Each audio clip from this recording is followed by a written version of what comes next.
Halo teman, bahayanya ganti nomor HP saat galbay pinjol sangat fatal akibatnya. Nah, ini sangat penting buat teman-teman karena banyak sekali di kolom komentar yang menanyakan ini tentang apakah jika kita ganti nomor itu akan lebih aman atau tidak. Nah, saya akan bahas tuntas di video kali ini, jadi mohon simak video sampai habis.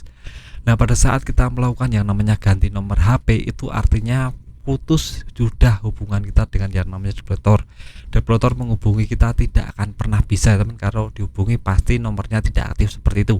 Jadi developer berpikirnya akan menghubungi kontak darurat yang teman-teman cantumkan pada saat pendaftaran. Nah, teman-teman ingat-ingat apakah kontak darurat itu kontak teman-teman, kontak saudara, atau kontak sahabat. Itu akan langsung dihubungi untuk meminta menagihkan ke teman-teman. Jadi bilang bahwa teman-teman ada utang seperti ini dan harus dibayar.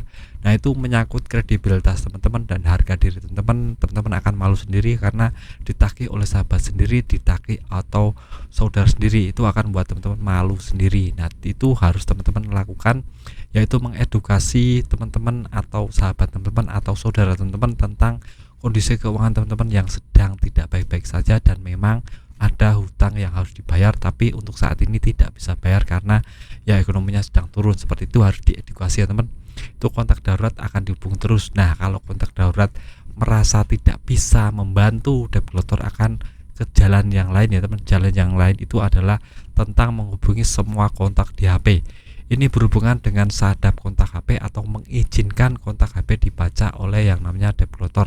Karena kita tahu untuk sebagian aplikasi, terutama aplikasi-aplikasi kecil yang tidak ada di sel lapangannya, itu akan menerapkan ini. Jadi mereka meminta izin pada saat pendaftaran untuk membaca kontak HP alias sadap HP. Jadi teman-teman harus pinter-pinter ya teman. Jadi jangan pernah mengizinkan untuk baca kontak semua HP teman-teman di pinjaman online tersebut, karena nanti takutnya akan dihubungi semua, terutama yang sering berkomunikasi dengan teman-teman itu akan lebih sering diteleponin melulu oleh pinjaman online, suruh menagihkan ke teman-teman. Jadi teman-teman ditagih oleh sahabat teman-teman sendiri, dan itu ya teman-teman lagi-lagi harus edukasi tentang masalah ini, harus memberi penjelasan bahwa memang sekarang tidak punya uang, sekarang tidak mampu membayar, jadi itu harus terus teman-teman gembor-gemborkan. Nah, untuk yang terakhir, jika teman-teman sudah ganti nomor HP, itu ada kemungkinan akan ditagih oleh pinjaman online. Karena pinjaman online yang ada developernya itu ya cuma sedikit, mungkin sekitar 5 ya teman.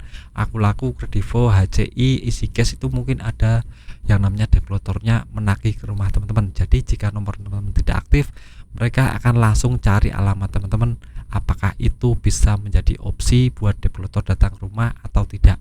Karena ada syarat mutlak yang bisa dimiliki oleh developer untuk menagih, yaitu domisilinya ada di mana dan hutangnya ada berapa. Itu dua pokok yang menjadi dasar developer menagih teman-teman. Jadi hutangnya ada berapa, jika umpamanya hutangnya 20 juta ke atas itu akan diprioritaskan untuk menagih. Jika cuma 300.000, 500.000 itu tidak akan ditagih, ya males nagihnya, cuma kecil, fee dari developer juga cuma dapat kecil ya teman. Jadi teman-teman hutangnya ada berapa bisa tulis di komentar, nanti akan saya jawab apakah ditagih atau tidak. Nah, yang terakhir masalah domisili ini juga menentukan apakah ditagih atau tidak. Jika teman-teman domisilinya di pegunungan tidak akan ditagih ya teman, tapi kalau di perkotaan Jabodetabek sekitar Cikarang, Jakarta, Bekasi pasti ditagih. Jadi lebih berhati-hati saja buat teman-teman. Jadi menonaktifkan atau ganti nomor HP itu memang sangat berbahaya dan fatal akibatnya. Nah, terus bagaimana solusinya Bang? Saya menghadapinya. Nah, teman-teman kalau ada telepon ya coba diangkat atau di silent atau malah di reject saja, tapi jangan ganti nomor HP, karena ya tadi kalau ganti nomor HP akan telepon kontak darurat, akan telepon kontak semua HP di teman-teman. Itu akan membuat teman-teman malu sendiri. Jadi jangan pernah lakukan ganti nomor HP. Nah, ini bisa dilakukan jika teman-teman memang sudah cuek dengan semua itu dan tidak peduli dengan yang namanya harga diri atau malu ya teman. Karena biasanya ini menyangkut mental, dan teman-teman harus kuat mentalnya, tidak boleh takut menghadapi masalah ini. Yakinlah ke depan akan bisa melunasi semua tagihan, asal teman-teman positive thinking, berdoa kepada Tuhan dan minta pertolongan. Ini sangat penting sekali buat teman-teman. Dan saya video singkat dari saya, bermanfaat, tetap semangat kehidupan yang lebih baik.